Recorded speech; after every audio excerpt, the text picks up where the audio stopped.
الرجيم بسم الله الرحمن الرحيم والذي جاء بالصدق وصدق به أولئك هم المتقون لهم ما يشاءون عند ربهم ذلك جزاء المحسنين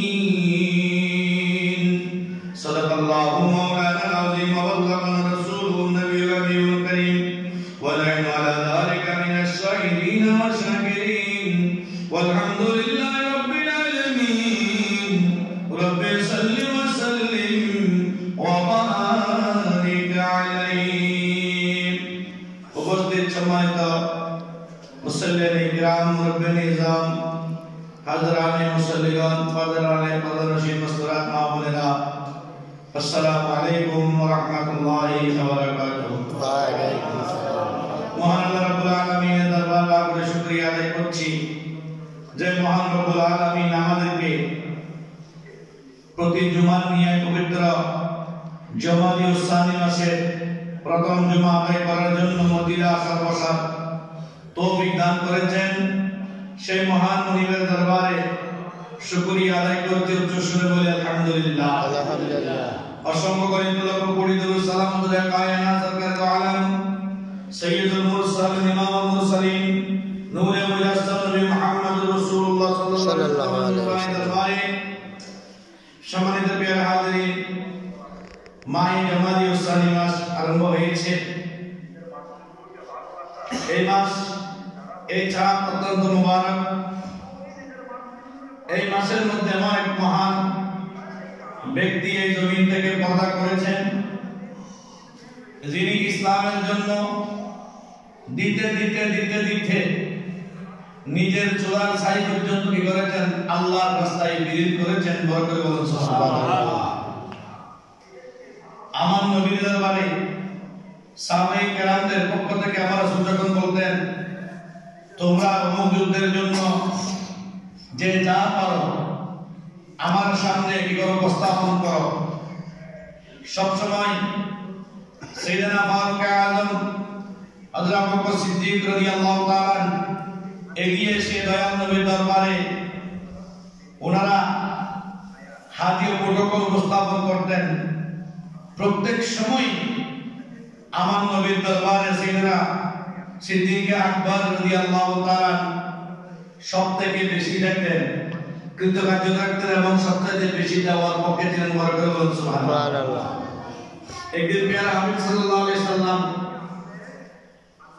একদিন বললেন আজকে তোমরা অমুক যুদ্ধের জন্য আমি রাসূলের দরবারে কি হাতে প্রটোকল তোমরা দিতে পারবে সবাই প্রস্তাবন করো সাইয়েদনা ফারুক আযম রাদিয়াল্লাহু বলছেন সিদ্দিক আকবর রাদিয়াল্লাহু তাআলা দিদিতে সব শেষ আপনার তেমন কিছু বাকি নাই আজকে আমি নবীর দরবারে এমন হাতে প্রটোকল উপস্থাপন করব আজকে আমার হাদিয়ায় আমার প্রটোকল সবথেকে বেশি হওয়ার বরকত বলুন সুবহানাল্লাহ এটা হচ্ছে কোরআনের একটা আয়াত আছে ওই আয়াতের মধ্যে বলছেন ওয়াসারিউ ইলা মাগফিরাতিন মির রাব্বিকুম ওয়া জান্নাতিন আরদুহাস সামাওয়াতি ওয়াল আরদ আল্লাহ বলছেন তোমরা সব সময় নেকির দিকে ভালো কাজের দিকে প্রতিযোগিতা করো বলে করে বলুন সুবহানাল্লাহ ভালো কাজের দিকে তোমরা বেশি ধাবিত হও প্রতিযোগিতা করো হযরত ফারুক আযম রাদিয়াল্লাহু তাআলা সম্পদকে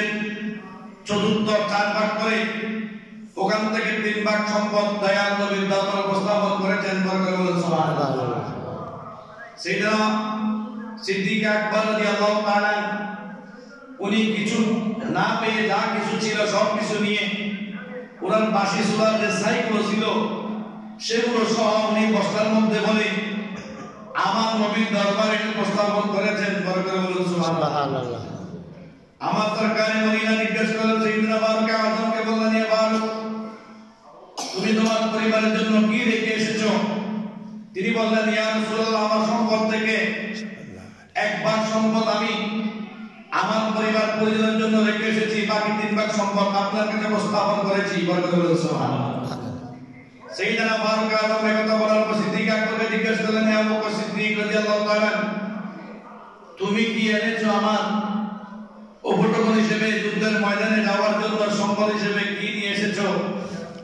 বললেন ইয়া রাসূলুল্লাহ আমার তো এমন আর কিছুই নাই, আমি কিছু না পেয়ে আমার চুলার সাইকেল পর্যন্ত আপনার দরবারে উপস্থাপন করেছি। বললেন ও আবু বকর সিদ্দিক তোমার পরিবার পরিজনের জন্য তুমি কি রেখে এসেছো? তিনি বলেন ইয়া রাসূলুল্লাহ আমি আমার পরিবার পরিজনের জন্য আল্লাহ এবং আল্লাহ রাসূলকে রেখে এসেছি। বড় করে বলেন সুবহানাল্লাহ। আমার রাসূল বললেন আজকের দিনও সিদ্দিক আকবর কি হয়ে গেছেন? প্রথম হয়ে গেছেন। কিন্তু ফারুক আযম রাগ করেন নাই, গুসা করেন নাই, মন খারাপ করেন নাই। কেন? ওনারা ছিলেন আসহাবিয়ে কান-নুজুম, ওনারা ছিলেন আকাশের তারার মতো পুত পবিত্র এবং পরিষ্কার। ওনাদের ভিতরে কোনো প্রকার অহংকার, কোনো প্রকার হিংসা বিদ্বেষ এগুলো ছিল না। উনি আজকের দিনও আমার দয়াল নবীর দরবারে হাসি মুখে সিদ্দিক আকবরের প্রথম স্থান অধিকার করাটা পছন্দ করে নিয়েছেন। বড় করে বলেন সুবহানাল্লাহ। সেই আবু বকর সিদ্দিক রাদিয়াল্লাহু তাআলা যিনি দয়াল নবীর দরবারে এসে বললেন আল্লাহর হাবিব এমন একটা জিনিস আপনার দরবারে উপস্থাপন করতে চাই, আপনি কি আমার জিনিসটা গ্রহণ করবেন? আমার দয়াল নবী বললেন হে আবু বকর সিদ্দিক বলো তুমি কি জিনিস দেওয়ার জন্য তুমি আমার দরবারে তুমি দরখাস্ত পেশ করতেছো? তিনি বললেন ইয়া রাসূলুল্লাহ আমি তো সিদ্দিক আকবর সব সময় আপনার দরবারের মধ্যে খেদমতে নিয়োজিত রয়েছি। আপনার সুবিধা অসুবিধা ভালো মন্দ সব জায়গার মধ্যে আমি সিদ্দিক আকবর যা করতে পারতেছি আমি সশরীরে উপস্থিত হয়ে সেগুলো আমি খেদমত আঞ্জাম দিচ্ছি।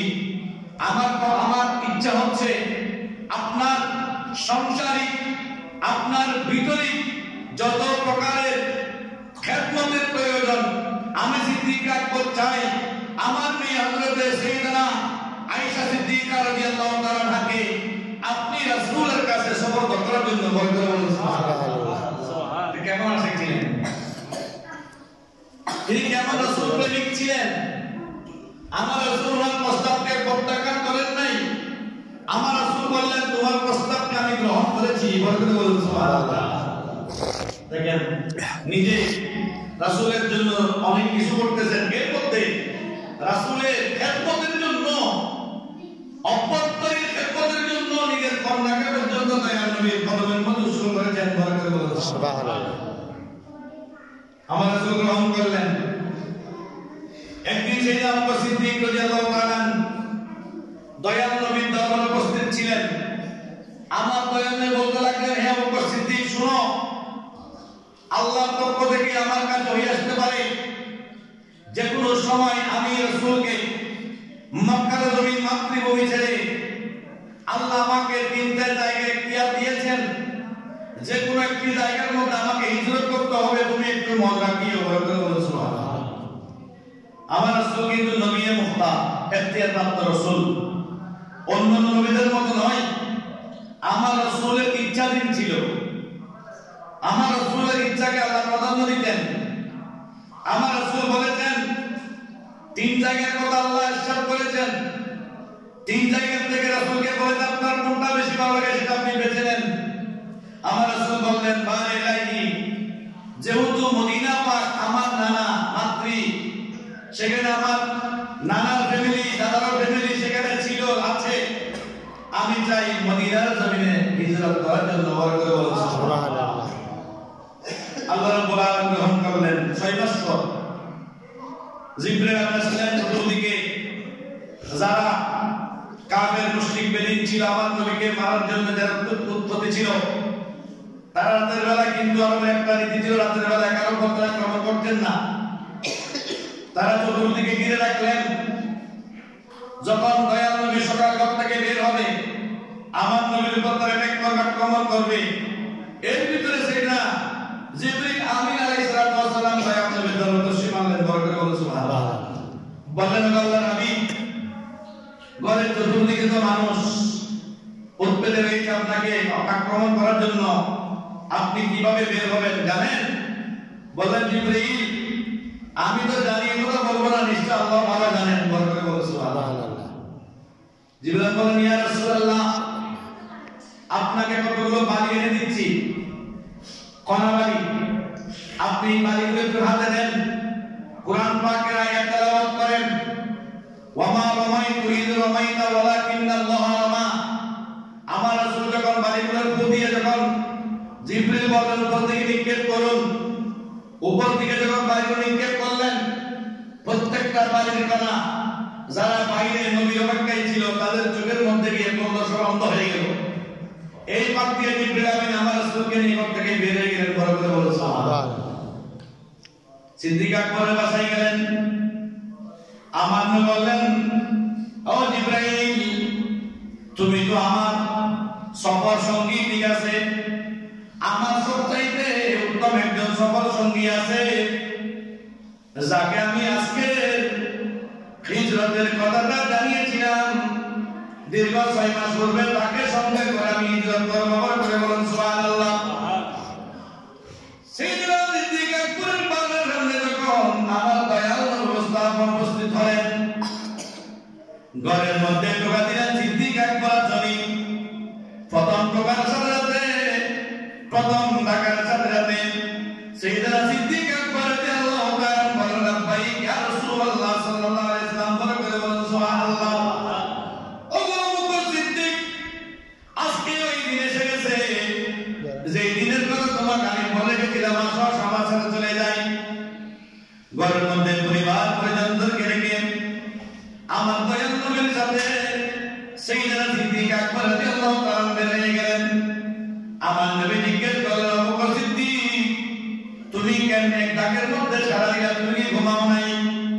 সিদ্দিক আকবর বলল, আল্লাহর হাবিব, আপনি যেদিন থেকে বলেছেন হিজরত করতে হবে, যে কোনো একটা রজনীতে হিজরতের সময় আসবে, আমি সিদ্দিক আকবর দীর্ঘ 6 মাস আমার চোখকে আমি বুঝি নাই, চোখ আমি কি করি নাই, বন্ধ করি নাই, বিছানার মধ্যে পিঠ লাগাই নাই। আপনি রাসূলের ডাকে